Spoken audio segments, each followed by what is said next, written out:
Hello and welcome to another Bushwhacker review. Today we're going to be taking a look at one of the most anticipated diecasts of 2017, Kurt Busch's Daytona 500 Race to Win diecast. Let's take a quick look at the box here. Got your typical generic race winner box for this year, which we already did see with the Brad Keselowski Auto Trader. So all the regular stuff you would expect. There you see a render of the car right there. Worth pointing out that these boxes are awesome. Because this car is on a base and therefore it's not screwed into the styrofoam, they actually, it has a different type of styrofoam that, holds the car in place. What a novel idea that is. Use this more often. This is 10 times better than having to unscrew the car. You just cut one piece of tape, boom, you have your car.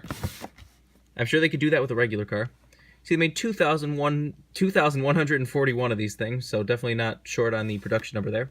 Monster Energy Cup Series, got a winner sticker right there. Got the race schedule, Platinum Series, all that good stuff all around. But anyways, here is the car in all of its glory. This, of course, does come with a few things. You, of course, have your race winner card. 29th career win. I've always kind of wanted to check some of these stats and see if they're ever real, because I'm sure they make some mistakes. And there you have the bio on the car, which actually says, Number 41 Ford Fusion looked worse for the wear.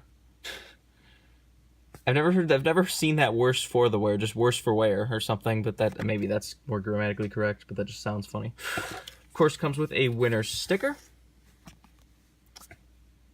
And of course, comes with your little bag of confetti, which is a mixture of shiny confetti and plain old confetti for some reason, but who knows.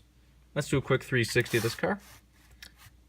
I knew I wanted to get this review up nice and fast, just because I know there's probably a ton of people that are interested in this car, excited for this car, just kind of want to see how it looks, how the little details and all the race win stuff looks. So, here you go. Hope this does everything people want to do. Said it is obviously on a base, because, Monster needs to be on a base. Worth pointing out that I remember back in the early part of this Monster sponsorship, people were thinking that because of that it was going to be that every single car had to be on a base because if they had a Monster Series logo and the Monster banner. Luckily that didn't happen. But anyways, let's get down to sponsors. On the hood you have Haas. You got Ford Fusion, number 41, Stuart Haas Racing. Got a little Monster claw on the side of the hood right there. Down the side you have Monster Energy. You got Haas and Haas Tech. Got Mobile One. Got Exalta, SEM, and Rush Truck Centers. On the C post, you have Haas CNC. And on the B post, you have Ford Go Further, Mobile One, Haas, State Water Heaters, and I think Rush Truck Centers. Got Kurt Busch 41, got the winner sticker up there. Got the updated logos, Monster Energy Leary logos, all that good stuff. Got the Monster Energy windshield banner as well. On the back, you have Haas CNC, America's Machine Tool, Haas CNC 41. Has something... Looks like there's some little, Ford Performance or something right there. This, of course, does have the low downforce spoiler. On the back, you have 7-Eleven, Monster, and Kroger. Got Haas CNC on the roof. This is number 888 for Dale. Anyways, got the same stuff down the other side. Yes, that is Rush Truck Centers. Let's take a look under the hood if it wants to open. Which it does not. Hoods are kind of weird on these base cars because you can't really you can't really stick your finger up the bottom of them. But there we go. It says powered by Ford, Mobile One, Haas, and Monster Energy. There's the engine detail if you want to see that. Take a look under the deck lid. But it's actually hard to open with the smaller spoiler because you don't want to break the spoiler. There's the fuel cell back there. The roof flaps, of course, do open. And there's the underside of the car with the base and everything. Except there's only two screws in this thing. They are the triangle screws. If you just kind of drill out the epoxy and somehow get this epoxy stuff out, you can just unscrew them if you have one of those triangle screwdrivers. I will sooner or later because I can hate the bases, but for right now, it doesn't really matter. But why don't we get down to the part that everyone's waiting for, and that is the damage and the detail. You see, it does have the different grill for the restrictor plate races. Got taped on either side, has the little tiny opening. Got Fusion with a lot of dirt and grime through it. As you're probably noticing, once again, like the Brad Keselowski Auto Trader, a perfectly clean splitter for some reason. Why? But anyways, it also seems like this grill is a little bit farther to the left than it should be. It's a lot farther to the left part of the grill. I wonder if that's accurate or if that's Lionel screwing something up. Or I'll have to look at some reference photos because that looks a little bit strange. That might be centered and it's just the tape that's making it look uncentered. Then, of course, you do have the grass on the hood, which some people are like, oh, why did Lionel put the grass on there? It looks stupid. No. And it's like, yeah, that's cool that they actually put a detail on there that they didn't have to put on, and it makes it accurate. So cry about it. I'm never going to complain about Lionel putting an accurate detail on a car. Interestingly enough, they also put it over the hood pins, as you can see. So notice how you can't see any hood pins, because they actually put it over the hood pins to make it actually look like the grass is covering them. That's a nice touch. Now they kind of screwed it up because of the fourth hood pin right there, because, you know, that wasn't covered. But at that point, they probably just had to wrap the entire hood over the hood pins, so they get a pass on that one. So you got on the right front, you got a big piece of tape holding the right foot fender together. It has a bunch of marks and scuffs around. I believe he got involved in the big one with, like, Jimmy Johnson. I think he was like, I remember him like on the radio, like freaking out, being like, oh, fuck Jimmy Johnson, how did he do that? Fuck him. And just like freaking out, our race is done. And then he won.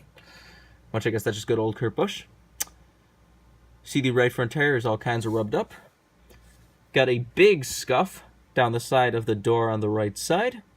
Through the 41 and everything, even up to the window. Well, I imagine this was flattened a little bit more on the real car, because, you know, obviously that doesn't really make sense how it could be marked up there. But got a right rear fender, got a big piece of tape on it too, with more scuffs and scratches. Got some more like dust or whatever all over the tire, all the way around.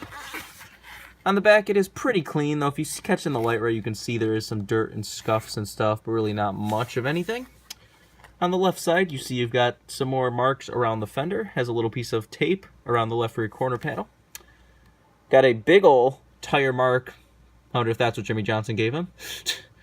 And you see, it is kind of bent up around the fender, so it looks like they blacked out the very bottom piece of the thing because it was kind of pushed in and dented in, which they obviously are not going to do. It's got some yellow or like, I don't know if that's supposed to be grass or paint off the grass on the left rear tire. But as you can see, the side skirt is kind of cracked up and bent up, but it just kind of blacked out for that. The left front tire is also kind of marked up. Looks like it even has one of those like tire ribbon things that, you know, says they're new. See, there's some confetti on the splitter, well, that's a nice touch, but kind of marked up. Got tons of confetti. I wonder what that is. It's got this like little black thing with some green in it. Wonder if that's supposed to be like a monster something or other. Monster towel or something maybe. Not sure what that is. Have to go back and look. But overall, just confetti all over the car. Pretty much what you would expect from a race win at this point. And that is pretty much all your damage. So they did a fantastic job. I'm sure what somebody pointed out was a Pro Bowl on Instagram pointed out that the Goodyear logo is too big or whatever, but I mean, I think they've messed that up a lot, but it's really, I don't really pay attention to the Goodyear logo, so it really doesn't bother me much. I'm more bothered with the splitter, but whatever. So, there you have it. So if you want this diecast, they made a ton of them, so it'll be easy to get right now. But I have a feeling this one will disappear eventually. Most Daytona 500 wins do. This one will probably, because of the high number, will stick around for a while. And people will be like, oh, whatever, I'll just get that eventually. And then it'll be one of those, like, you'll look a month later and it'll be just gone. See even confetti on the spoiler. So I would say get that as you can. Because if this isn't even only just a race win, the fact this is the only way to get this car. This one with Haas in the front and Monster in the back. Because if you remember, the standard they produce every year is just full-on Haas. It doesn't have any Monster on it.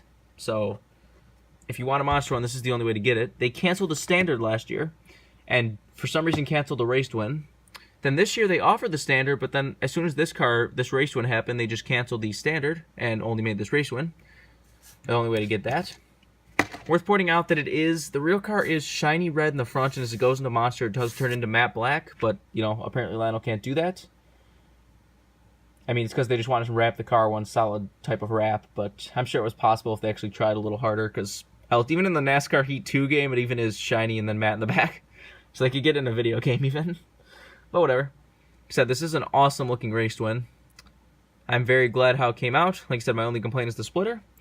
If you're one of the people that complains that like, oh, the confetti is too much, or oh, the grass is there, then I don't even know why you're still in this hobby, because you're never going to be happy with the best cars. But whatever. So if you want this, pick this up while you can. It is an awesome race win. Looks great in person. But I think that's $2 to say. This has been a review of Kurt Busch's Daytona 500 win. Hope you enjoyed, and thanks for watching.